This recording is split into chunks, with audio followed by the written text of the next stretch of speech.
Jeff Balaban is joining us, head of ACLJ Jerusalem, currently in the States right now, but we obviously wanted to hear from Jeff. Jeff, I was at an event last night, 50,000 people, very joyous event. I was excited to get home. It was me and my son talk about it on social media. We had a great time. And of course, I open up my phone and this is the breaking news that comes out and everyone starts posting. And unfortunately, due to how we live, you click on what the comments are. And the comments are exactly as you'd expect. That this is somehow deserved, that somehow, or maybe this is not real. This was a false flag because it's coming from Israel. Or maybe this is like the comments were just outlandish and absurd. And then I took to one of my friends who is definitely more on the other side of this issue. And, the conversation quickly took a weird turn. It turned to, well, they're not doing this because they're Jewish. They're doing this because they don't agree with what's happening in Israel. And there is a difference here. And of course, we have to have that discussion, that real open discussion with a lot of people, even in private, and say, no, you need to understand really what this all means. And it's a somber day that this is now. I said in the first segment, if this had happened on the streets of Tel Aviv, on the streets of Jerusalem, I would be, upset. But sadly, that's become a fairly regular, commonplace thing over the years. But now it is on the streets of our nation's capital. Now the blood is on the streets of Washington, D.C. Obviously, we all have our own reactions to it, but I'll just let you speak here, Jeff. Sure. Thanks. Well, actually, one of the reasons I'm here now is I just came back from D.C. Last night, and I was asked if I wanted to show up at that event, but there are a lot of events now because it's Jewish Heritage Month, so a lot of events in D.C., but I really needed to get back to New York, so I left last night, and then, like you, I saw it in the news. My reaction globally about this is the contextualization of this, whether it's the murderer himself, and apparently there's a manifesto, or it's the media that have been doing this from the beginning, or it's the terrorists who perpetrated October 7th, the atrocities against the Jews, and then try to cast themselves as victims. That's what always happens. There's for 2,000 years, there were many corners of the world in which Jews were being killed and Jewish life was cheap. And the argument that, well, Jews killed Jesus. So it's not only okay, but it's somehow morally good that every Jew who ever exists, who lives anywhere in the world, is appropriately held accountable and appropriately targeted as a victim.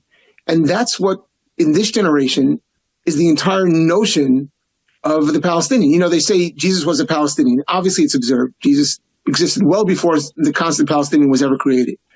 But it is true in the reverse, which is, it seems to be that Palestinians are all Jesus. And somehow every Jew in the world, everywhere, their lives are cheap. Their lives are acceptable and understandable when they're killed.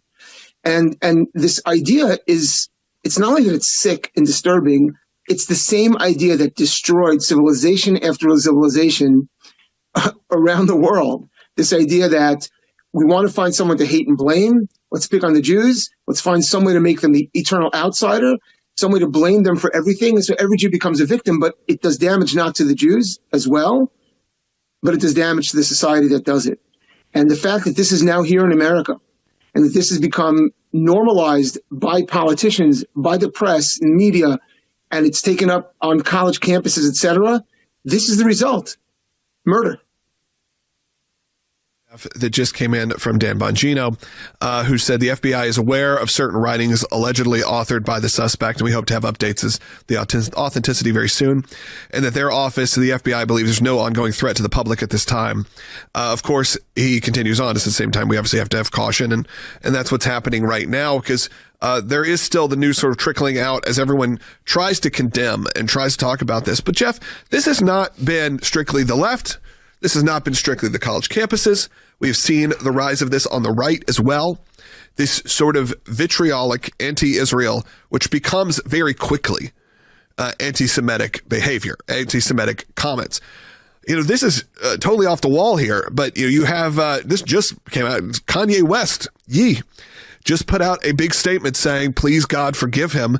He's no longer anti-Semitic, and that maybe this has changed his mind or whatever. I don't know what's going on with him, but I will say, I hope if anything positive could come out of this horrible, horrible tragedy, is for those who are maybe in the conservative side, and those who are on the liberal side can now finally open their eyes and see that the violence is happening here on the streets, and the violence has to stop, by the way. And it doesn't matter if you're a Christian, if you're a Jew, if you're a Muslim. It doesn't matter your ethnic background. You should be able to walk the streets of America and feel safe. One of our founding principles, maybe the first founding principle of the country. And there is no justification for murder.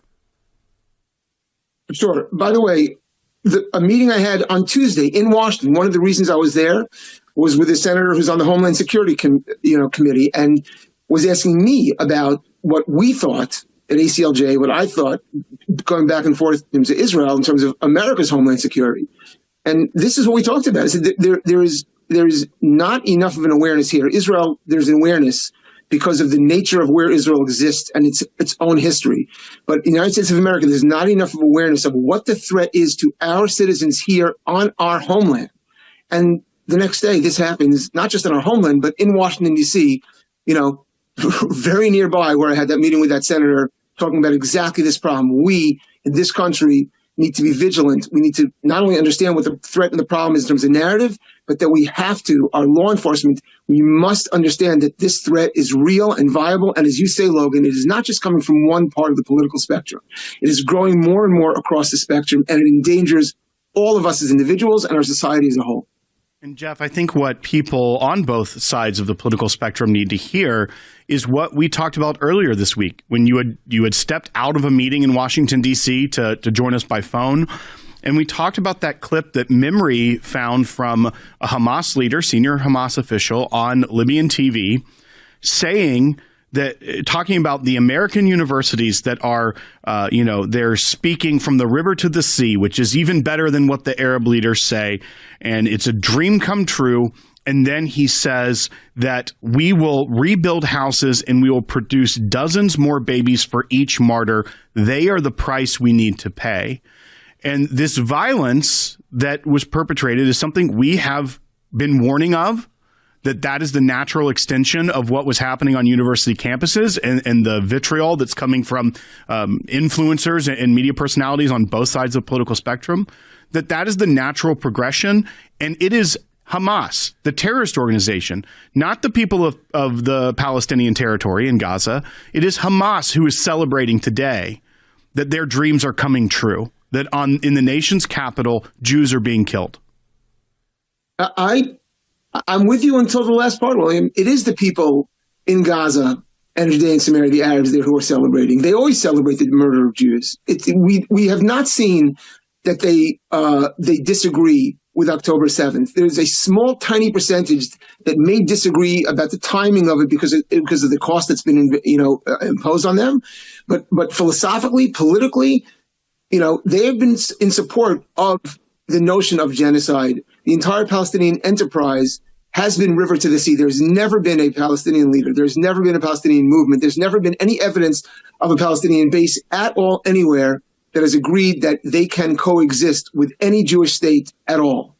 So no, this is the entirety of that enterprise is the genocide of the Jews, and river to the sea is one aspect of that. And their charters, and the Hamas charter, you mentioned them by name, and basically every other major group in the Palestinian territories calls for the genocide of the Jews. And those who support them, that's what they support. Jeff, I think that you're right in the sense of we have these conversations and everyone's like, well, yeah, but you're a Christian or you're a religious Jew. Shouldn't you be praying for peace? Shouldn't you want peace? And of course, the idea is, yes, of course, all of us would want end of all war in the whole world. You would want that. But that's not the world we live in. And I think we also have to have our eyes open. We can't just go into something like this blindly. We only got about a minute here, Jeff.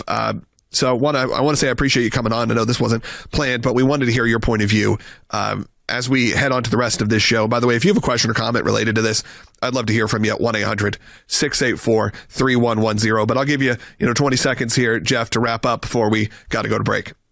Sure. Look, I want to pick up what you said. Absolutely. I think the people who truly want peace, the only people in the region who want peace are the Israelis. And they recognize that there's a population that's been raised now for 3 generations by UNRWA, by money pouring in, calling for them to be genocidal maniacs. And the only way out of that is to change the way they're being raised. The Jews want peace there. The Israelis want peace there desperately, and they just can't get it.